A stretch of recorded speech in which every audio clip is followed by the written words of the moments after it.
At competing rallies in El Paso, Texas, President Trump rhetorically gelds poor Beto O'Rourke, and the president is continuing to cut down his opponents as Democrats scramble after a particularly disastrous week. What a time to be alive, and the 2020 race has just barely begun. Then, do animals feel pain? And finally, on this day in history, Reverend Henry Highland Garnet becomes the first black man to address the U.S. Congress. We will remember his excellent sermon. I'm Michael Knowles, and this is The Michael Knowles Show.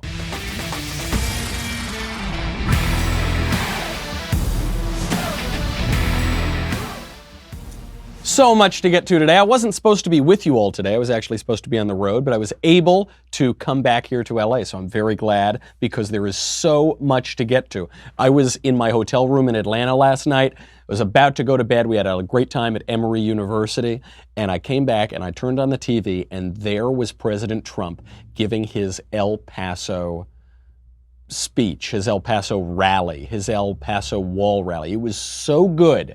And I just thought, man, this guy is really good at politics. Then down the road, poor little Beto could barely get anything going on. He could barely be heard over the sound of Trump's superior rally going on a quarter of a mile away. We will get to that in a second, but first, let's make a little money, honey, with Purple Mattress. Purple Mattress is tremendous. You know this.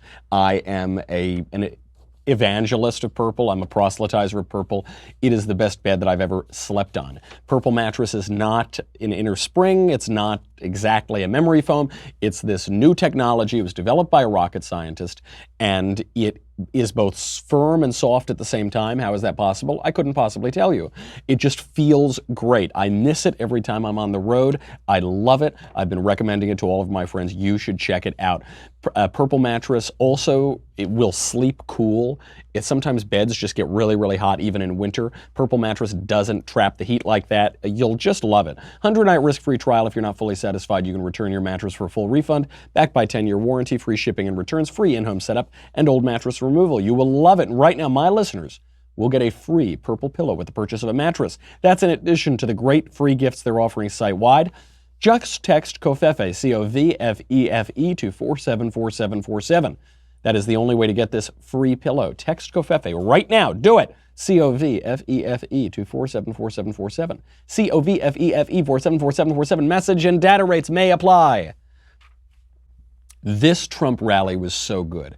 If you missed it, go back and watch the whole thing afterward. He went on for over an hour. The man has such stamina. He both had a speech, he was reading in parts from a prompter, and then he would just go off on these Trumpian riffs that were so effective. My main takeaway from it was that this guy is so surprisingly good at politics. We should not be surprised by this anymore.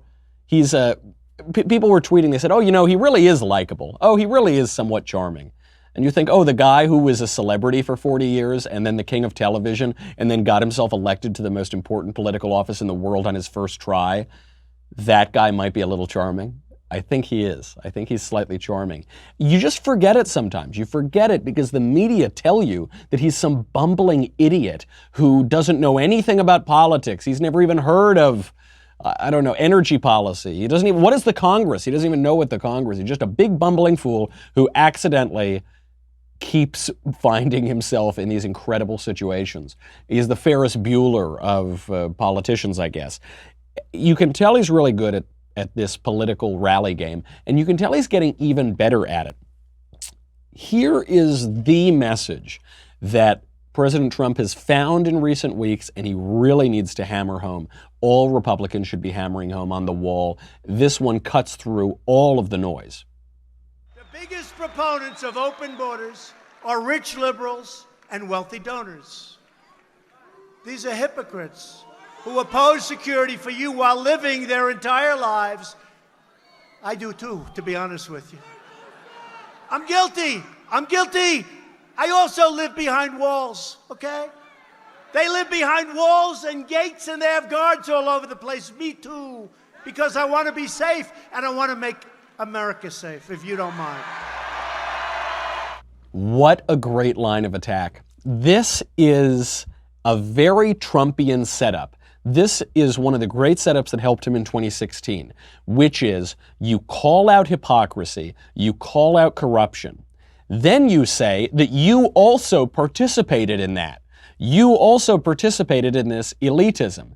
And then you say, I see it clearly, and I want everyone to enjoy the fruits of elitism. I want everyone to be able to live like I do.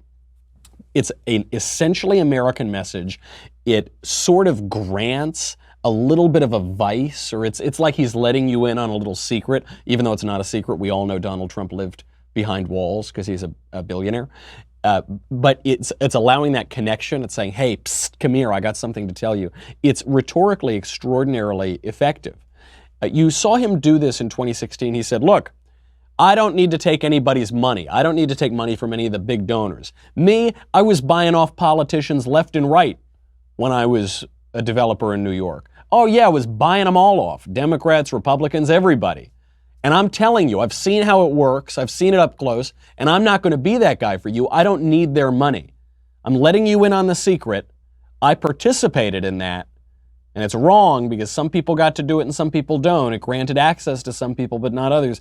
And I'm telling you now, I'm going to clean up government. I'm going to drain the swamp. Rhetorically, very effective. He's doing the same thing here.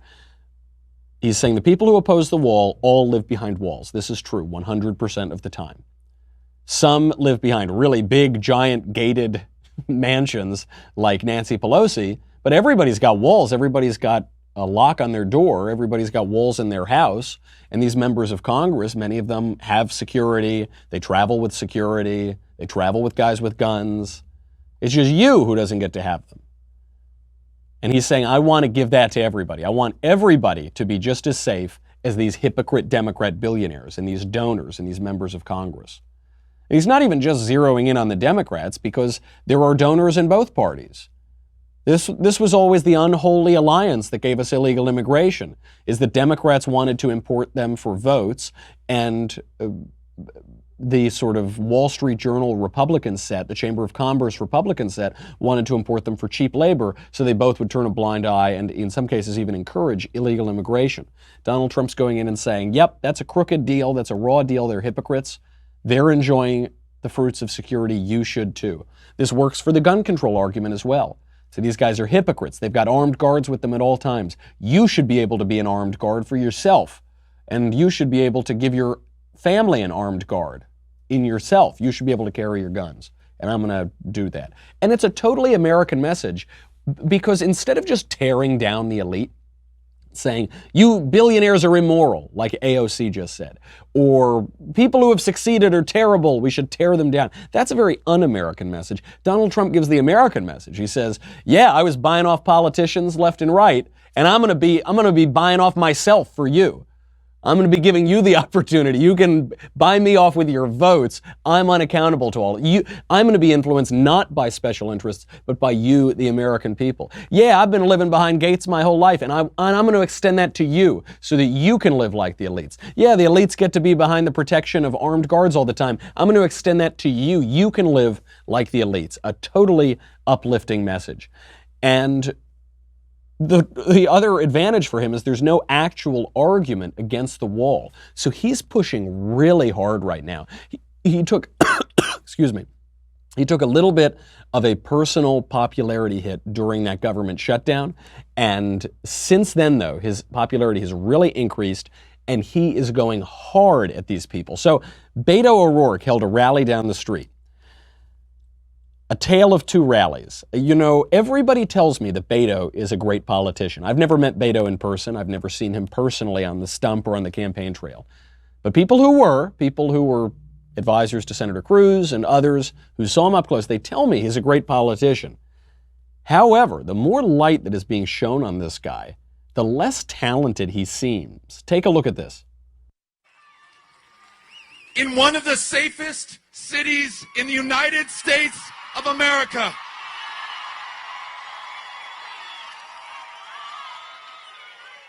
Safe, not because of walls, but in spite of walls. Secure, because we treat one another with dignity and respect. That is the way that we make our communities and our country safe. Oh. Beto O'Rourke, Women don't want him. Men don't want to be him. How awkward. First of all, if you couldn't see it, his body movements are so awkward and stilted. You've got Donald Trump behind his podium, and he also gesticulates, but it doesn't seem to be gesticulation. It seems that he has a purpose behind his movements. Whereas when you look at Beto, he's a cool guy. You know, he's so cool and modern. He doesn't need a jacket. Yeah, Dad, you can't make me wear a tie, Dad. I'm cool. He's just doing that Obama thing, you know. He's actually doing what I'm wearing right now, except I'm doing a podcast. He's giving a political rally to all of his supporters. I can't be bothered to wear a jacket. I'm a cool guy. So he's doing that. I don't need a podium, Dad. So then he's just walking around the stage, but it's too awkward. Like his torso isn't working. I don't want people to accuse me, by the way, of sexism because I keep commenting on these female Democrat presidential candidates on how they were coming across physically. I will also do it for the male candidates. The trouble is that all of the candidates right now are women. Right? I think all of the Democrat candidates, Amy Klobuchar, Elizabeth Warren, Cory Booker, Kamala Harris, it's only declared women right now in the Democrat field. So when men declare, like when Beto finally comes out and runs, I can point to that as well. But Beto O'Rourke he reminds me of that guy in college, that creepy guy in college who would go up to your girlfriend and tell them that like he's really way more sensitive than your boyfriend is. You know, like he's that guy. He's that creepy male feminist who writes diary entries on Medium. He did not come off well in this rally. But look at this difference. Just look at this difference in 1 second. There's a huge difference. You can tell the big difference between the Trump rally and the Beto rally in 1 second. First, let's make a little money, honey, with We the People holsters. Oh, I love We the People holsters. They design everything in-house. We the People holsters offer custom-made holsters, all produced in the USA. They design them in-house. That means they don't use any third-party models for their holsters. Instead, every unique mold comes out of Las Vegas in order to best fit each and every firearm perfectly. They're constantly updating their designs, adding new designs every month, lets them stay up to date on the newest models that come out. We the People holsters even have their own 3D design team that measures every micromillimeter of their guns to ensure the perfect fit. Their unique and intuitive clip design allows for you to easily adjust both the cant and ride of your holster so that it will fit comfortably and securely at all times. You are able to place the holster on your waist, right on your waistband. You can change the angle. It's really good. It's got adjustable retention. It's signaled with a click sound. This lets you know your firearm is securely in place. Don't cheap out when it comes to your protection, when it comes to your holster. Get a really high quality holster that is custom designed. It's gonna fit your firearm. And by the way, you can get them at We the People holsters. They start at just $37 a piece. And they have really cool designs. Thin blue line, Constitution, camo, American flag. They're really cool. Every holster comes with a lifetime guarantee. Every holster ships free. If it's not a perfect fit, send it back for a refund. Check it out right now. Listeners of The Michael Knowles Show can go to wethepeopleholsters.com/Knowles, K-N-O-W-L-E-S, promo code Knowles, K-N-O-W-L-E-S. At checkout, get $10 off your first holster. That's as low as $37. Shipping is free. Additional $10 off using that promo code. wethepeopleholsters.com/Knowles, K-N-O-W-L-E-S, promo code Knowles at checkout for $10 off. Here is the difference between the Trump rally and the Beto rally in just one clip, back to back. First, you're going to see the Trump rally, and then immediately you will see the Beto rally. See if you can tell the difference.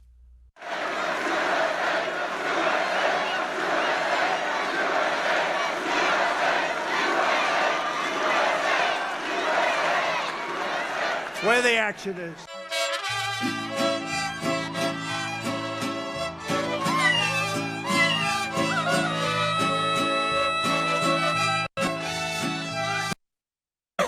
Could you tell the difference? It was a subtle difference, wasn't it?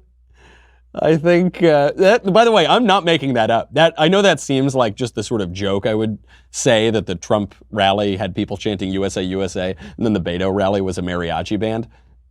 No. No. They actually chanted USA at the Trump rally, and they actually had a mariachi band at the Beto rally. They're also obviously showing the difference between the GOP and the Democrats these days.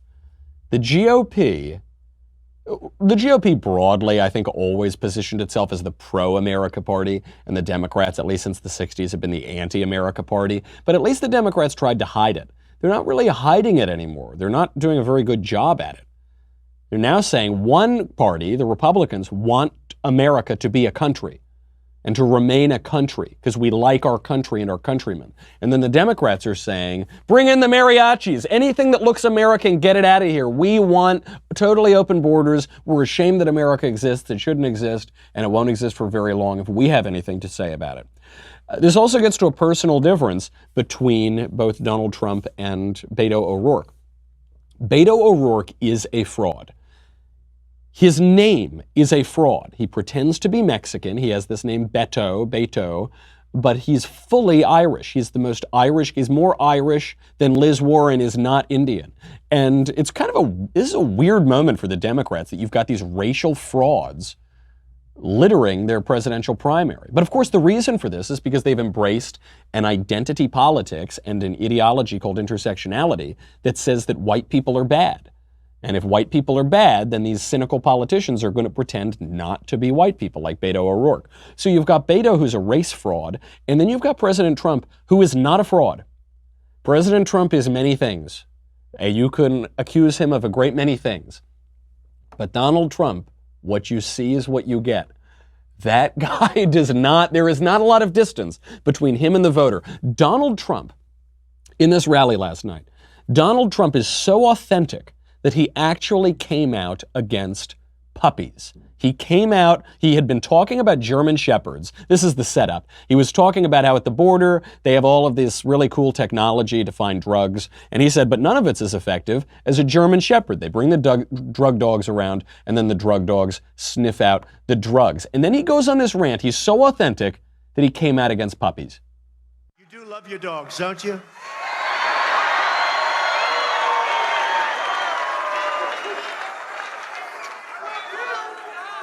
I wouldn't mind having one, honestly, but I don't have any time. I don't have. How would I look walking a dog on the White House lawn? Would that be right?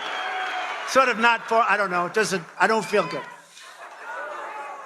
Feels a little phony to me. A lot of people say, "Oh, you should get a dog." Why? It's good politically. I said, "Look, that's not the relationship I have with my people. We want to have." Yeah. Obama had a dog, you're right. He nails it here.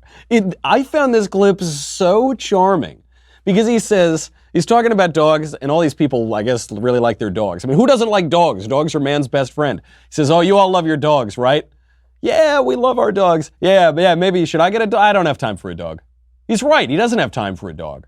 Yeah, well, what should I walk around with a little dog? Yeah, you should walk around with a dog. Nah, it would be phony. I don't want a dog. Nah, but it would be good politics. That's not the relationship I have with my people. And he's right. That's the thing. And then he laughs at that joke at the end. Yeah, Obama had a dog. All right, no dogs. Other politicians do things so that they can get a photo taken in the newspaper that they think will test really well in the focus groups with their supporters and the moderates. And, oh, mate, mister, you should get a dog. Okay, I'll get a dog. I'll get a dog and I'll name it after me. Do you remember that Barack Obama named his dog after himself? Because he's a ridiculous narcissist. People call Trump a narcissist. Barack Obama named the dog after him. So I'll get a dog. I'll look really good. Yep, love my dog. But Donald Trump is like me. I'm sorry, this is unpopular, but hey, that's my relationship to you, huh? Just like the president. I don't like dogs. I'm not a dog person. I'm not a cat person. I'm a people person, is what I am. I like people.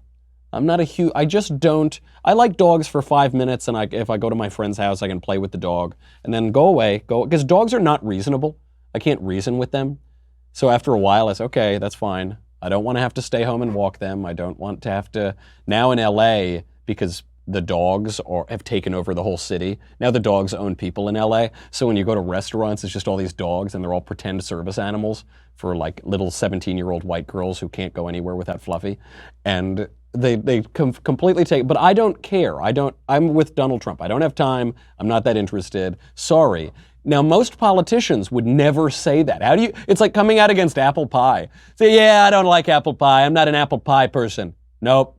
But he does it because he knows, look, I'm not going to do some stupid photo op so that there's a photo in the New York Times and then people think I'm really soft and warm because I have a dog. I'm not doing that.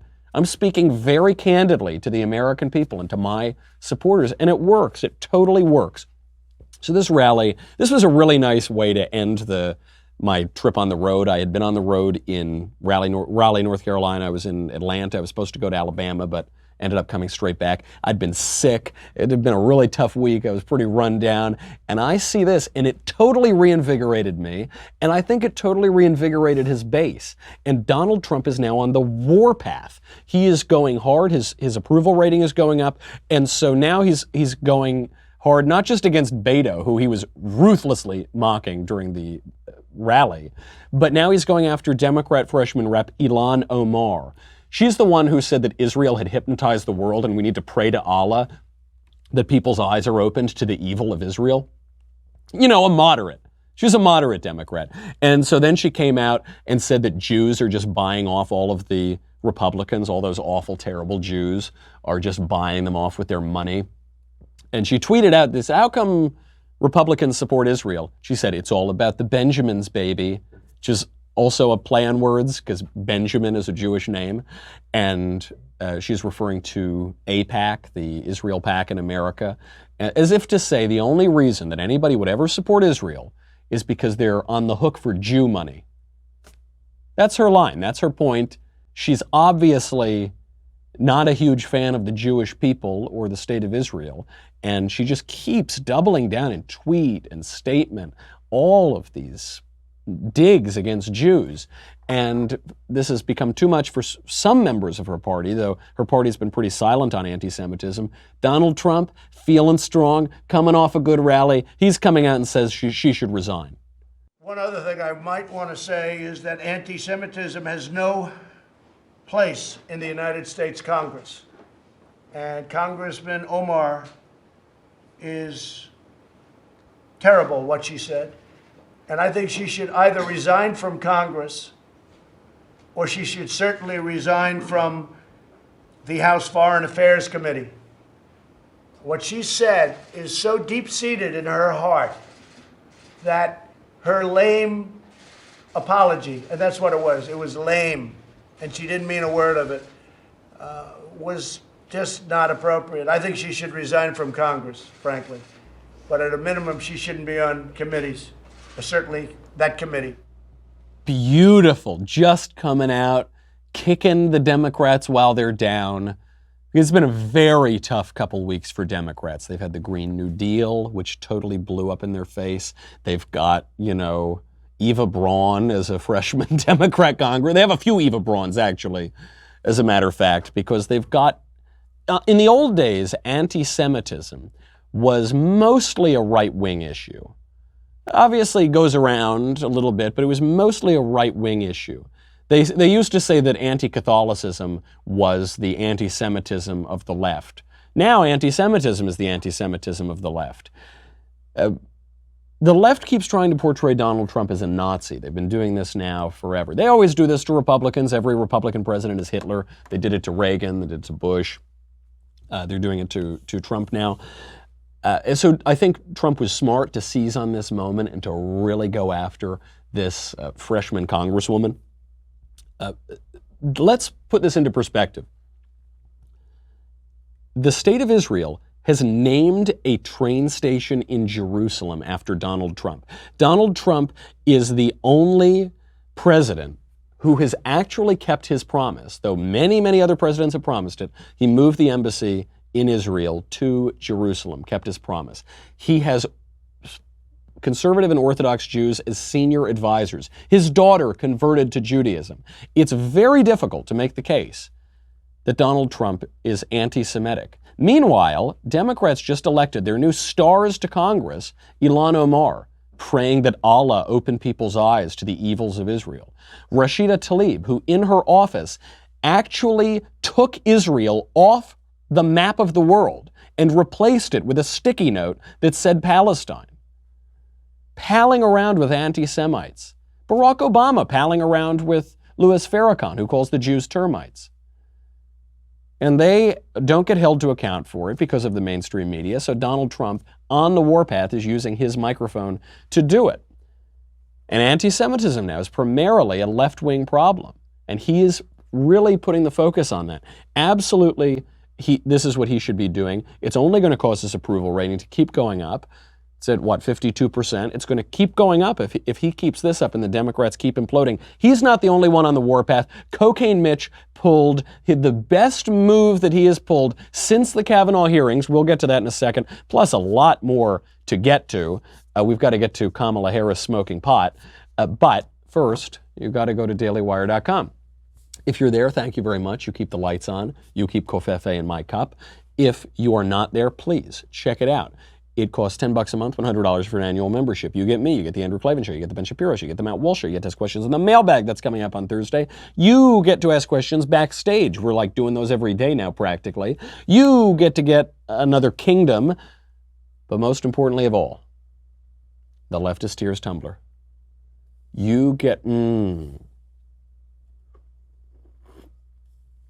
This is really good because, Ilhan Omar is praying that Allah open people's eyes up. And when those eyes are opened, especially those left-wing eyes, what's going to pour out? Those leftist tears, because Donald Trump's approval rating's at 52%. And Beto O'Rourke had a flop of a rally last night. And Kamala Harris is boasting about how she smoked pot listening to Snoop Dogg 7 years before his first album came out. Oh, it's just so... Oh, if I were on the left, I would fill up tumbler after tumbler this week. But I can't. I'm just filling them up with tears of joy. I'm just that most popular emoji in the world, the one where it's just, and then the tears of joy come pouring out. Mix them in with your leftist tears, the tears of joy. And the leftist tears, it creates like a nice rosé, serves really well out of your tumbler. Go to dailywire.com. We'll be right back.